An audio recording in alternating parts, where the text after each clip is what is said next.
spicy และKFC smoky drum กันแล้วอีกนะ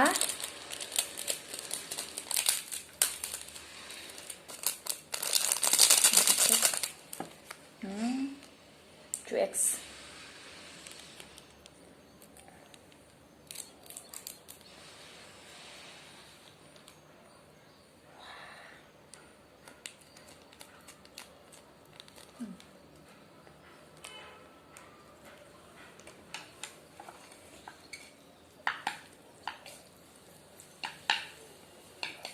thì đôi mít tụi cá thạc đôi tất quá such a variable tụi vô cá mò 이게 닭 먹었니? 닭래 닭 립서시 거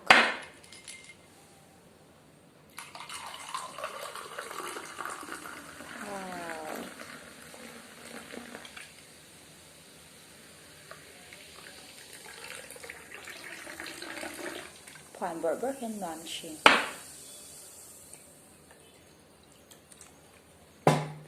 นะกันแล้วไอ้เจ้านังนี่จะให้ทำเดี๋ยวสิ shit what the fuckเนี่ยทักตัวไม่ตก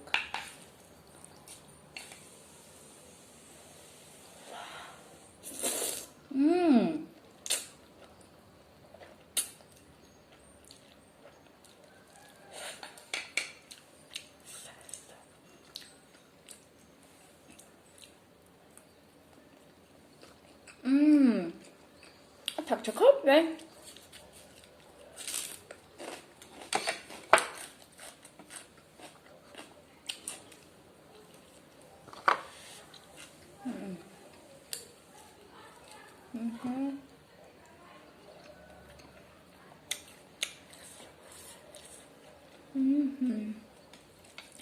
네, 좀 해서 không 아니면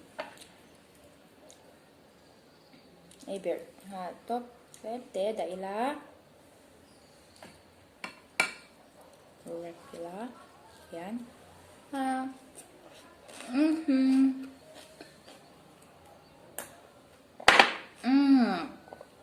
ha tôi được tục chốc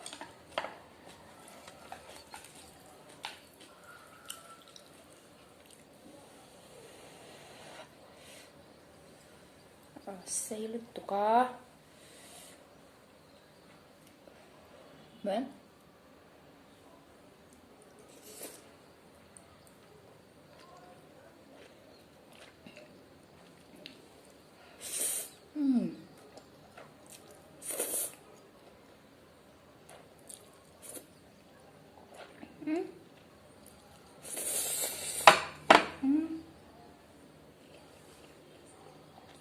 xong cái tới rồi mày nè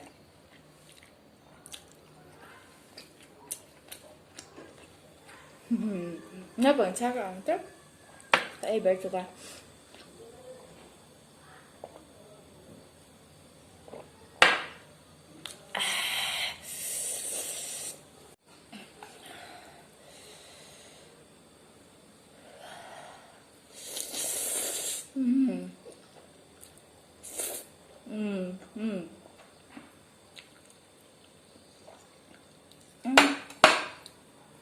mà có cái sắm chuối tới giờ này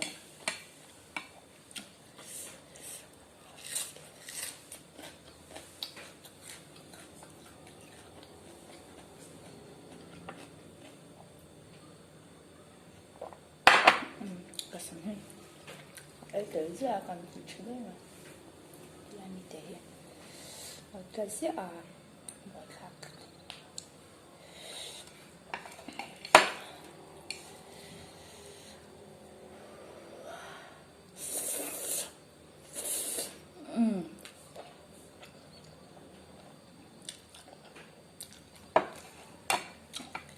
chặt chết thằng tụi con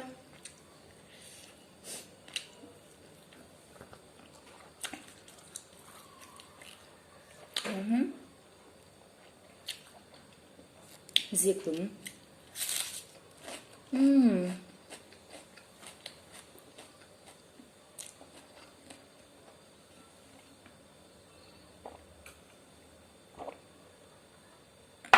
Ôi tùy là to.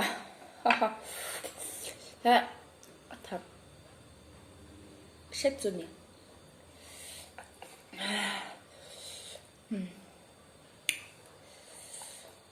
Oh my god. Oh my god. Thật khi cái tí cái nào rớt cái gì là có cái từ vắng nha.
Tùy á.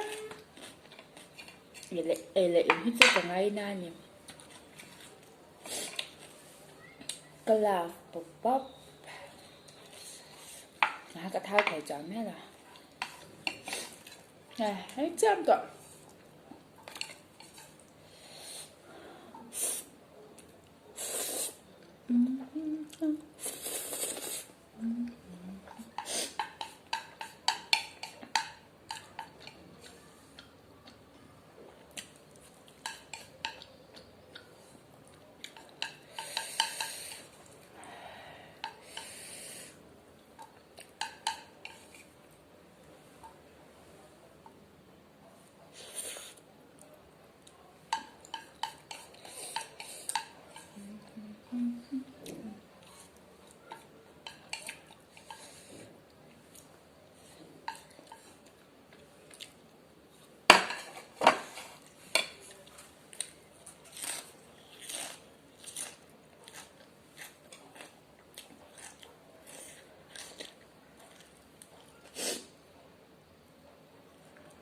Tamarind cái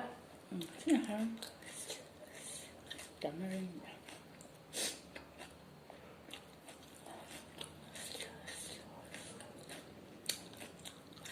sốt thiên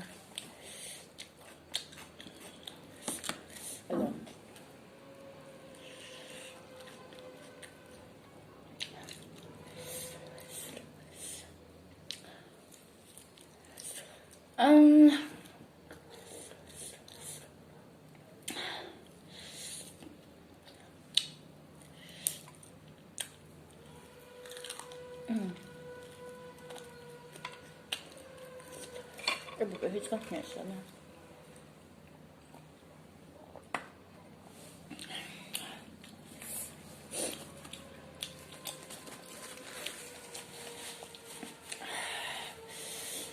Cá lát này thì giờ chưa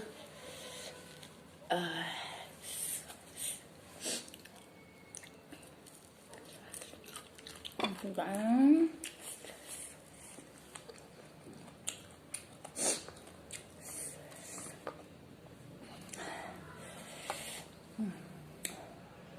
bapakatkan ng ilya.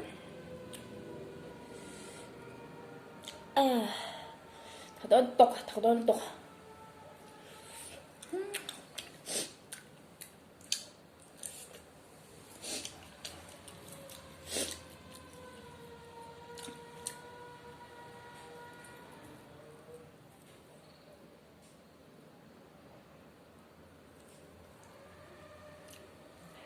pending lo kani ka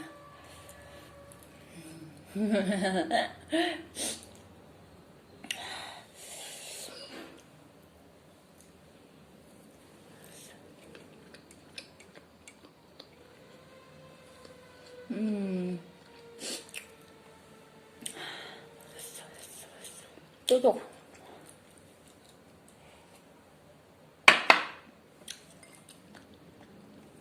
파스타 한병 가니멜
ทำไมลูกอะไรจ้วงอ่ะให้มีปฐุมให้ดูเลยไม่รู้ใช่กับปัวตัวก็แกจะเอาไทยตัวละ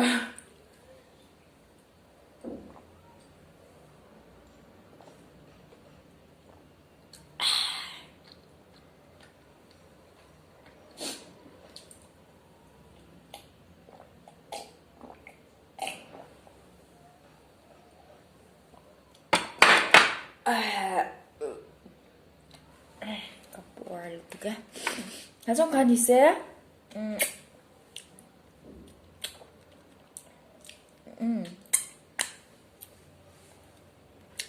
ketika folderนะ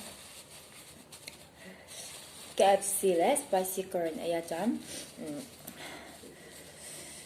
kalau KFC melviau law ni pun base KFC melviau law alam ni pun base ataka kajan kema kajan KFC lu tu kapase KFC mel thiam law te po law ne nga John cho kam ni ka thang luk lo Muna tinggi tapi saya John langsung kan nipot se ke channel hi mila subscribe ve law ni chuanin khongi mila subscribe sak ve don nia chuanin in hi Friday YouTube ni zana pianin law upload ka tumanga mukbang ani law chuan mukbang ani mai mila ko bye bye mình rút đi. Bye bye.